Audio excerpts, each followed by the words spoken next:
ቃል በር ሲንኳኳ ወደ ውጭ ወጥታ በሄደችበት ሰዓት ቃል በር ሲንኳኳ ማነው በር የሚያንኳኳው እያለች እናም ብሌንን ብትጠራት ብሌን በአካባቢው አልነበረችም። ብሌን ወደ ኪችን ገብታ ስለነበር ስጠራት አልሰማችም።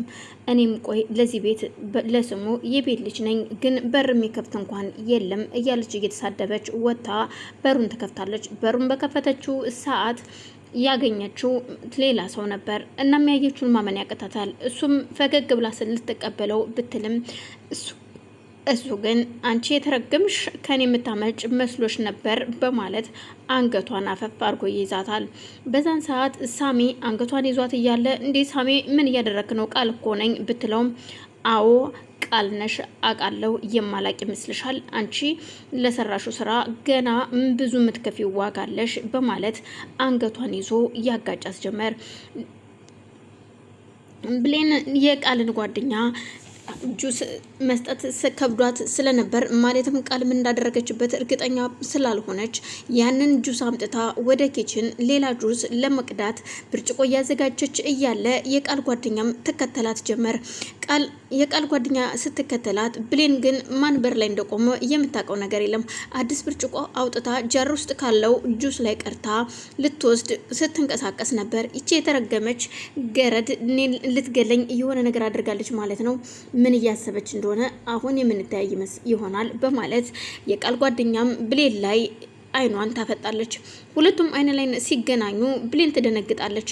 እናም ጁሱን ትወስድና ጠረጴዛ ላይ ቁጭ አድርገው ቆይ ምንድነው ያደረግሽበት? ጁሱን ምንድነው ያደረግሽው? ለምን ቀየርሽው? የሚል ጥያቄ ስታቀርብላት አረ ስኳር ለማድረግ ስላልተመቸኝ ነው እንጂ አይደለም፣ ምንም አልቀየርኩም፣ ምንም የለበትም ትላታለች። በፍጹም እውነታውን ካልተናገርሽ ዛሬ እገልሻለሁ በማለት አንገቷን አንቃ ተናገሬ እውነቱን ስትላት ብሌን ግን በፍጹም እኔ ምንም የማውቀው ነገር የለም እባክሽን እያሳመምሽ ነው ልቀቂኝ ብትላትም ኧረ እባክሽ አንቺ ገረድ አንቺም ሰው ሆነሽ ደግሞ እኔ ላይ ምና የሆነ ነገር ልታርጊ ያስበሽ ነው ይሄን ጁስ አሁን ትጠጪዋለሽ ትላታለች። እኔ ምን አርጌ ነው የምጠጣው? ችግር የለውም ስጭኝ እጠጣዋለሁ ስትል ብሌንም የቀዳችውን ጁስ እራሷ ትጠጣዋለች። ቆይ ምን ለማድረግ እያሰብሽ ነው ግን በማለት አሁንም ድጋሜ ብሌንን ያኛውን ማለትም ቃል የቀዳችላትን ጁስ እንድትጠጣ ስታስገድዳት በፍጹም ምን ይሄን ጁስ አልጠጣም ትላታለች።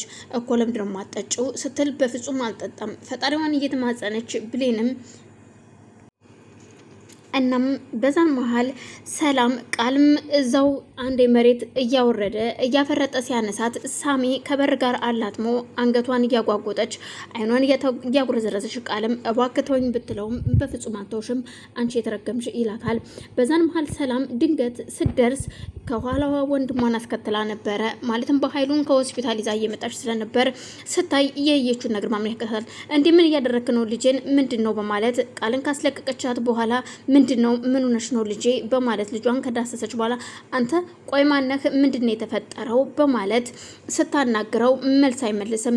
ከዛም ፈንጠር ብሎ ቆሞ ስለነበር ከኋላው በኃይሉ የሳሚን ትከሻ ነካነካ ሲያደርገው ሳሚም ዘወር ብሎ ሲያይ በኃይሉ ነው። ሁለቱም ተፋጠው እየተያዩ ያለ በኃይሉ ግራ ተጋብቶ ቆይ እንደዛ አድርጌ ቀጥቅጬ ደብድቤው አስሬው እንዴት ሊመጣ ይችላል? እንዴትስ መጣ? በምን ምክንያት ነው? በማለት ግራ ተጋብቶ ውስጡ ጥሩ ስሜት ባይኖረውም ቆይ ምንድነው የተፈጠረ ያለው ሳሚ በማለት ቢጠይቀውም ሳሚ ምንም አይነት መልስ የለውም። ቆይ አንተ ምንድነው ሴት ልጅ ላይ ሴትን ስለደበደብክ ወንድ የምትባል መሰለክ እንዴ በማለት ሰላምም ለመማታት እጇን ስትሰነዝር እሱም እጇን አፈፍ አድርጎ ይይዝና ቆይ ምን ልታደርግ ነው? ምን አስበ ነው? በማለት ቀልብ ሰላም ብታናግረውም ሳሚ የማናገርም ሆነ ምንም የማለት ሰላም አሁን ላይ እጅግ በጣም ተናዳ እንዴት ይህን ሰው እያየህስ እንዴት ዝም ትለኛለህ በማለት በኃይሉን ታናግረው ጀመር። በኃይሉም አይ ችግር የለውም በቃ ተይው እኔ አናግረዋለሁ ያንተ ሰው አይደለ ወይ? አዎ የኔ ሰው ነው በቃ ችግር የለውም አሁን ወደ ውስጥ እንግባ እያሉ እያለ በድንገት ዳግም በር ከፍቶ ይወጣል። ዳግም በሩ ከፍቶ ሲወጣ ሁሉም ይደናገጣሉ። ዳግምም ያየውን ነገር ማመን ያቅተዋል። በኃይሉም እዛ ጋር ቆሟል። እንደገና ስለ እናቱ የተናገረውም እዛው ጋር ፊቱን ቢቀላ እዛ ቆሞ ያለውን ነገር እርግጠኛ ሆኖ ባያቅም ግን ግራ ተጋብቶ ዝም ብሎ ቆሞ ማየት ይጀምራል። እንዴት እንደዚህ አይነት ነገር ይፈጸማል በማለት እሱም ተነስቶ ትቷቸው ሲሄድ ዳግምም አይዙ በቃ ግቡ ወደ ቤት እኔም ልሄድ ነው በማለት እንዴ ምን ነው በኃይሉና ዳግም ተፋጠጣችሁ?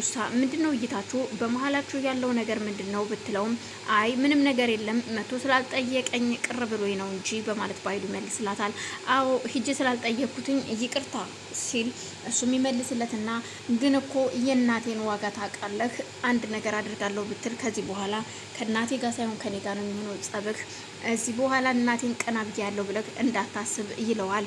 እናም ወደ ውስጥ እንዲገቡና ይህን ደስታችንን አብረን እናክብረው በማለት ሰላምም ዳግም ወደ ውስጥ አብሯት እንዲገባ ትጠይቀዋለች። ዳግምም ለሷ ሲል እሺ ይልና ወደ ቤት ሲገቡ ቃልም አቅፋው ነበር የገባችው። ቆይ አንቺ ልጅ ምን እያሰብሽ ነው?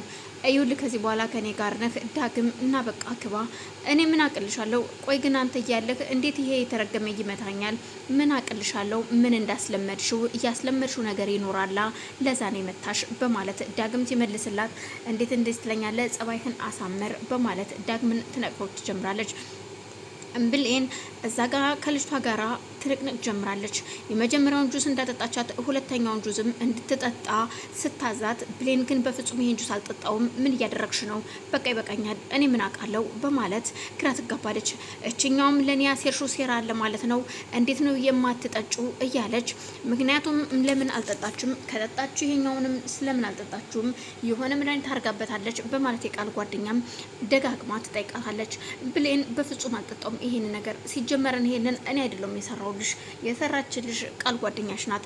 እናም እንድሰጥሽ ጠየቀችኝ አማታኝታለች። እናም ይሄን ጁስ ስጫት ስትለኝ ለምን አንቺ አሰጫትም ብዬ ስጠይቃት እኔን ትንሽ አኩርፋኛለችና ስለዚህ አንቺ ወስድሽ ስጫለችኝ። ለዛ ነው አምጥቼ የሰጠውሽ። ከዛ ምን እንደተደረገበት ስለማላቅ ነው አምጥቼ ሌላ ጁስ የቀዳውልሽ።